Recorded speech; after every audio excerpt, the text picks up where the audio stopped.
كن واضحا، فمن حقك أن ترفض أو تقبل.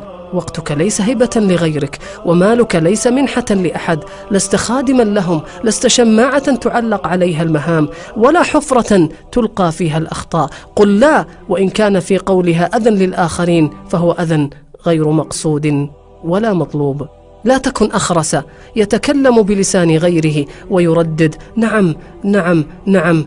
يا سيد نعم، من قال نعم دائما خسر احترامه لنفسه، ومن قال لا دائما خسر تعاون الآخرين معه، ومن قال ربما دائما خسر الاثنتين معه.